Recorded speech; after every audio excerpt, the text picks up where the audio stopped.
Welcome to the HCI family of podcasts. We're your source for personal, professional, and organizational growth and development. We share our own original research, explore industry trends, and interview executives and thought leaders from across the globe. Join us for practitioner-oriented content around all things leadership, HR, talent management, organizational development, and change management. Maximize your personal and organizational potential with the HCI family of podcasts.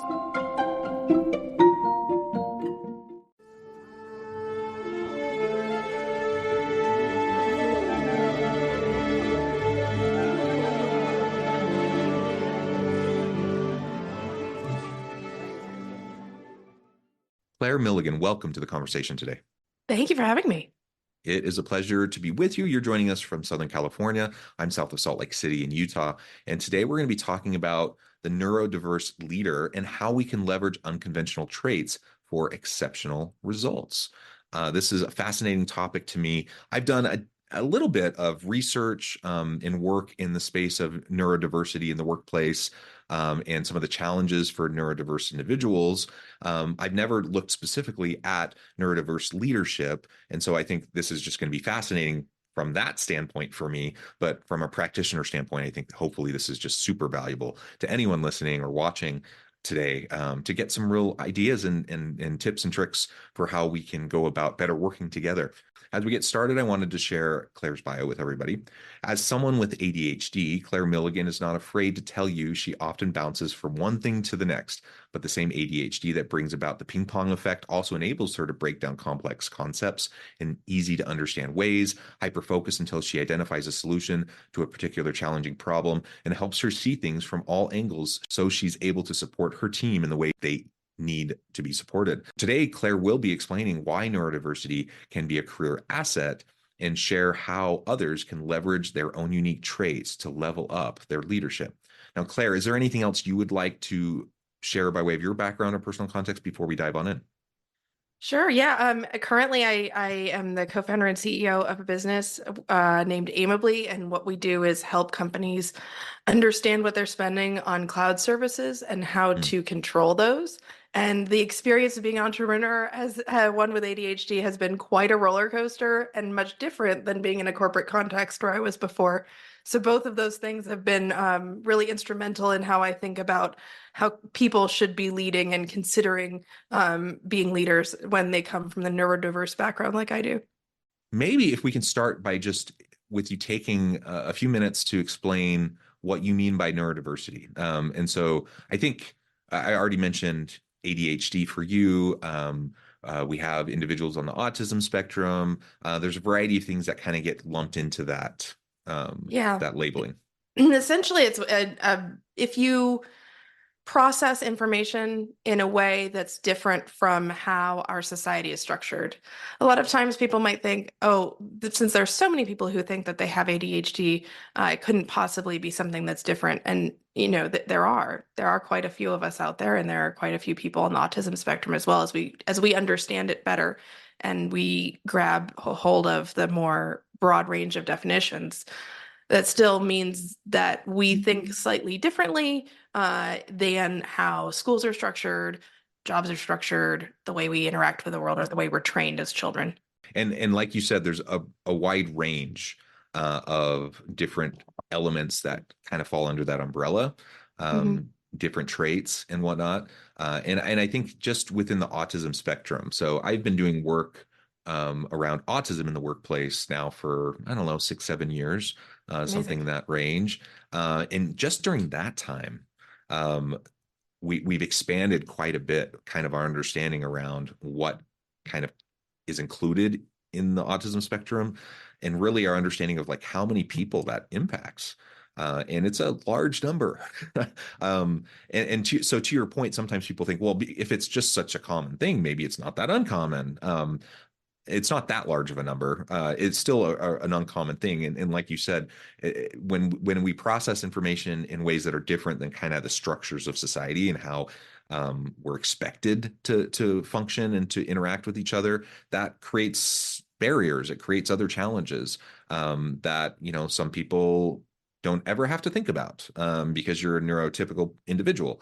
Neurodiverse individuals have an extra set of things that they have to kind of worry about and challenges they have to face. So being just aware of that and attuned to that, I think is really important. So that hopefully we can create inclusive workplace environments where anyone can come and be valued and contribute in meaningful ways. Of course, as an organization, we want that. We want people to contribute. We want people to be innovative. We want people to drive towards solutions. So it's a win-win if we can get out of our own way and kind of challenge perhaps our assumptions and the notions that may not be so accurate. Absolutely. We used to call each other weird, and now we just realize that there's so much more we can add to the conversation from that different perspective. And the truth is, my goodness, aren't we all weird? Oh, Everyone's absolutely. we're all just so weird. So I embrace that label. That's wonderful. All right. Well, tell us a little bit more about you referred to kind of going from a corporate setting to now you're an entrepreneur, co-founder, and running your own business. Tell us a little bit about what that's like. Like, what was your Yeah. experience as a neurodiverse individual in a corporate setting? What were some of the challenges you faced? And, you know, that transition, how has that impacted you? And how do you find your situation now? That's a great question because becoming a founder was a lot like going to college for me. When Mm, you go through the entire education system, people are giving you information, they're telling you how to perform, they're telling you what to do next. There's a whole structure and a ladder, and by God, I just excelled at that. Like let mm, me follow that set of rules. And when I got to college, it was like, oh, now I have to decide. Oh, okay. And a lot about transitioning from corporate to being a founder was exactly the same in a way that I don't think I fully prepared myself for. mm, One of the thought leaders in ADHD that I really enjoy following likes to speak about the difference between obeying and creating. And I'm going to mm, put a pin in that, the word obey, because I want to come back to that in just a second. But as a person who can have an exceptional amount of energy towards something, when you have too much towards the decision-making process, it can be very hard to make those decisions without a framework. So mm, the important thing for somebody like me is to create a structure so that we are following and obeying as we have that kind of surge of energy. And at other times when we feel very focused on it, we create that structure. So really the difference between being in a corporate job, the structure exists essentially, and you can mm, modify it a little bit, but meetings exist in this way and documents are written in this way and all that. Whereas being a founder, you really have to lean into taking the time to create the structure first and then obey it. Because if you start every day saying, well, I guess I'll do something important today, if you're like me, you won't. Unfortunately. The other side of it, though, is like we talk about the word obey, and there's a really strong kind of counter defiance that is very common in those of us with ADHD and actually also on the autism spectrum, because we see a structure and we question it because maybe that structure doesn't work for us. And the structure is necessary for us to succeed. So we need to really challenge it and push it to where it will be something that helps all of us.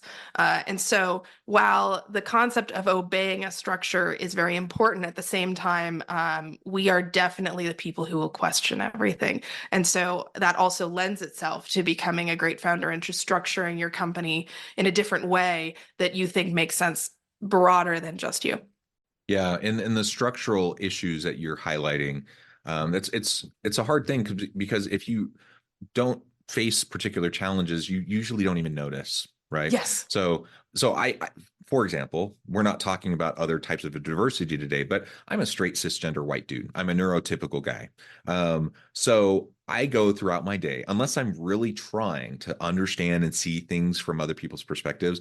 I go throughout my day with all my layers of privilege, and I probably won't even recognize like the little things that start to stack up that other people from different backgrounds might have to face on a daily basis, right? I cringe a little bit, when people are saying stuff like, well, I'm a white guy. I worked hard for what I got. I'm not just privileged. I'm like, Yeah. well, I don't question that you work hard. I work hard. I am a really hard worker. I don't think anyone who knows me would question that.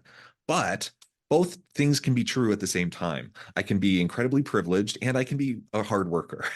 And if I can just recognize that, what that means is at that point, then I can start to recognize some of those things that maybe I take for granted that other people find a little bit more challenging, or they're unnecessary obstacles that other people face.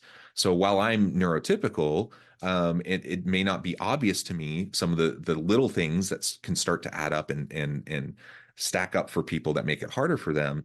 If I talk to people, if I try to understand where they're coming from, and if I take the time to try to better understand the systems, the structures, the policies, practices, procedures that may not be serving others as well as they might be serving me because they were designed for me. At that point, I'm empowered. I can make a choice. I can decide how I'm going to interact with other people. I can challenge the status quo. I can push back on policies or procedures that maybe aren't as well suited for others. And I can, from my standpoint, I want to be an ally. I want to be a supporter and a champion of people who might have challenges that I don't fully understand and don't face on a day-to-day basis. But that will only happen if I try to take the time to better understand, and if I can challenge the assumption that everything, all the status quo structures and systems exist in a way that they should exist and that they should continue to exist that way. That's kind of how humans tend to think. And that's just not true. Like there's just so many things that don't need to be the way they are. And one of the gifts of COVID, for all the challenges that COVID brought us, one of the gifts of COVID was that for the first time for a lot of people, they really started to question, do we really need to do things this way? Why? Just asking that why question again and again and again. Do we really need to? And because of that, we in a few short years dismantled at least some of the things that were just unnecessary, that were hindering the way we work together, the way we collaborate, and the way we do business. So, anyways, I'm starting to ramble, but that's kind of as you were talking, that's some of the things that were coming to mind for me. And again, why I just think it's so important for us to take the time to better understand the systems, the structures that may serve us okay, but may not serve others around us as well. I completely agree. And as a leader with teams who follow you, the most important thing to do is to provide them avenues towards success. And part of that has to do with allowing them to bring their whole selves to work, figuring out who their whole selves are, how they will perform well. And that's not saying everybody is a special snowflake that needs kid gloves. That's saying you hired these people for a reason. They have been successful before and they can be successful in the future. And if you're not letting them be successful, that's kind of your fault. Yeah, yeah, absolutely. So as you transition from a corporate setting, now you're an entrepreneur, you're a co-founder, and you're working in your own space. You articulated, for you how important it's been to focus on establishing the scaffolding and the structure to support what you need to be successful and to be productive. Um, as an HR person, I often think founders probably, generally speaking, not just neurodiverse individuals, but generally speaking, I think most founders would be it would do them well to spend some time focusing on the systems, the structures, the policies, practices, and So procedures true. before things start to grow and get out of hand, and all of a sudden you're like playing catch up and like trying to get things sorted out. So I'll just say that from the get go. I think most small businesses, aren't putting enough time and thought into people management issues and those sorts of things. So set that aside for a moment. As you find yourself in that space and you have a different motivation for setting up these systems, right? Because it's just going Yeah. to help you be more productive. What have you found, as you try to be a leader, so as someone who is neurodiverse, what have you found to be some of the biggest obstacles for you as you're interacting with, or maybe I'm making an assumption, but I'm assuming not everyone you work with on your team are also neurodiverse. So you have neurotypical individuals, how are you leading in that kind of a context where you have different people with different backgrounds and different styles and different ways of making sense of the world? Yeah, I like to think of myself as a person who enjoys like a very deep, tangled knot mess of a problem and to just kind of pick out the threads until I can make it an organized structure. That's something that really drives me, and I could just hyper focus on that for as long as you will let me. So when I think about how we enter different lines of business or how we conquered new problems, I try to take on that first step myself. And I realize that as our company gets bigger, that's going to be my fatal flaw because if I take on everything myself, that will all fail. But at least for right now, it's working. And so what I like to think about is I test a structure out.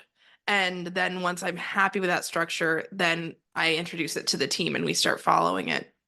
Um, and you're absolutely right. We have compliance documents, we have employee manuals, we have like project management software. We are so scaffolded, probably just for my own good. But it all works out really well for the team as we structure right now. And the best part about it is that I then get to hire people who are execution focused and they can just get going with the structure that we have and deliver to an incredible level, which is a different strength in mine and one that is very important as you're trying to get traction with a business.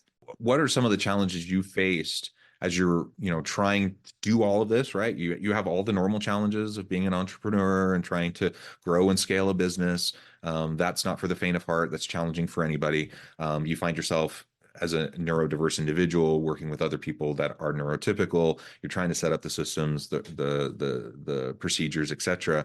What have been some of the biggest challenges for you in working with those other individuals, to do this in a way that so others don't just feel like, oh, I just have to do this because Claire needs it, or whatever. You know what I mean? Sure.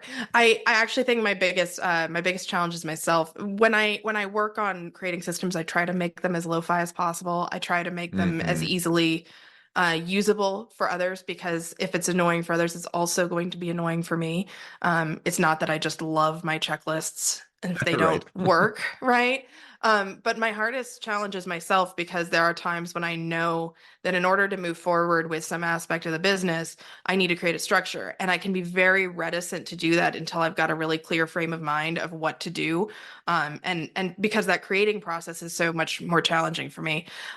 So especially we have this seasonality to our business actually, because we focus on helping people in the budgeting cycle the most. Uh-huh. And so over the summer, the budgeting cycle kind of goes quiet and everyone spends what they've got and they're on vacation and, nobody focuses as much. And so there's a lot less client inbound discussions and a lot more focus on making our business better. And as much as I need that work, it also doesn't really refresh my batteries. And so I can just really get myself caught. And thank goodness my co-founder and I have worked together for like 10 years. And so we kind of work really hard to pull each other out. But I think that in terms of challenges, it's really not hating myself and being okay with the Hmm. fact that I'm acting exactly in the way that I would expect myself to and to not Yeah. expect too much. Yeah, excellent. And just that level of self-awareness is so important, and the self patience and compassion Yeah. around that, I think, is also just really, really important. That's something I think all of us struggle with sometimes, that we just, why can't we just do this? Why are we reacting and responding this way?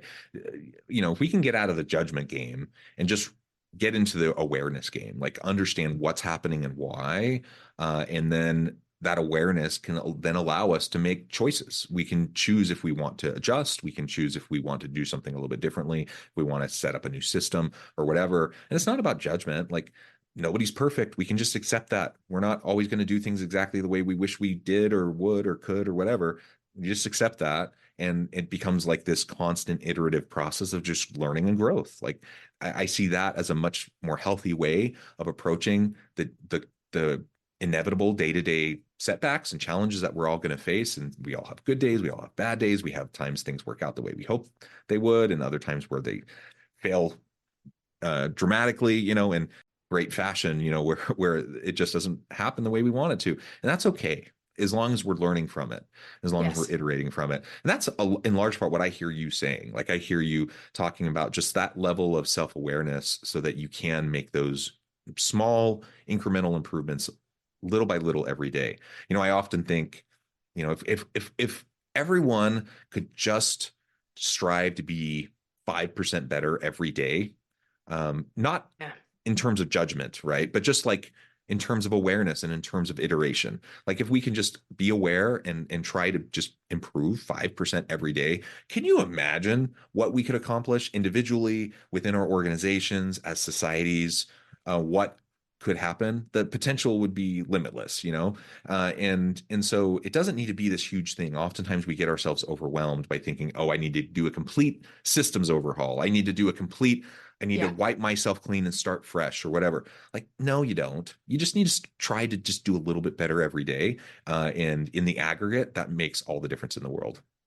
absolutely. My little hack for that is actually whenever anything seems super insurmountable, I like to think about doing productive procrastination. So there will be something else that is valuable. It's not nearly as important as that huge thing in front of me, but by Mm, doing and committing to getting something done, that actually turns the wheels. And I can be thinking about something in the background so that I can then take on that larger task. And just purely by switching gears into a new task, and choosing one that's a little bit more rote, it really allows for almost a meditative process. yeah, oh, I love it. So if you find yourself stuck, if you find yourself struggling, sometimes yeah, I don't want to advocate for avoid all the hard things and only ever do the things you like to do. That's not what you're Sure. saying. But No, but absolutely, like sometimes falling back into your comfort zone of things that you can just do, you can do well, it can really get you out of that rut and get you back on the path. So I think absolutely. that's excellent. Or take a shower now that we can work from home. Take a The shower, walk greatest the ideas in the dogs, right? shower. Yeah, do something to reset your brain. Yeah, I think that's tremendous.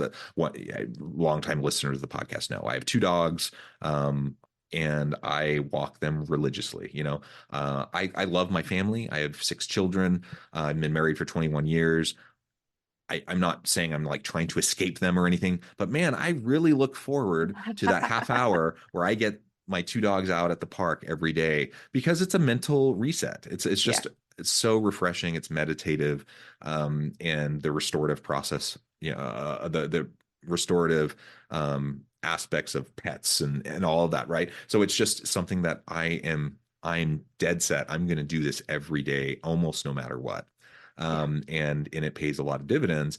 We all have those things that we can do. So for some people, it might be walking your dogs. Some people might be taking a nice long shower or a bath, whatever it is for you. Lean into it, give yourself permission to do it, and ultimately, I think we'll all benefit. Well, Claire, I note the time. I need to let you go here in just a minute, but before we wrap things up for today, I wanted to give you a chance to share with the audience how they can connect with you, find out more about your work, your team, and then give us the final word on the topic for today. sure. Thanks, John, for having me. I can be found on most social sites with the handle Claire Designs. My business is Aimably, AIMABLY.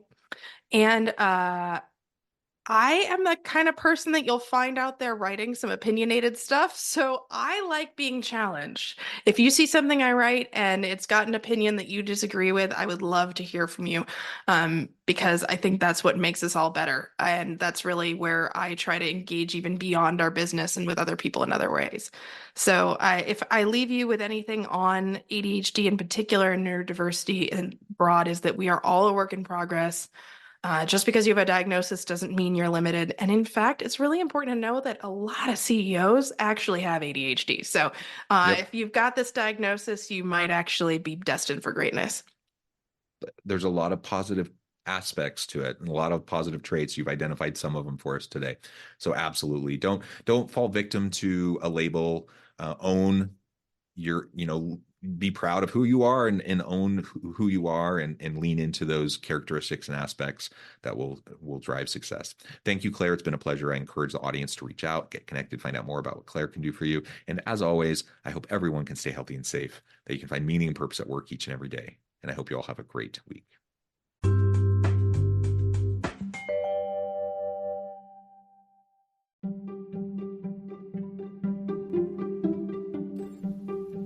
Thanks for joining us for this episode of the podcast. We hope you stay healthy and safe, and please join us again soon.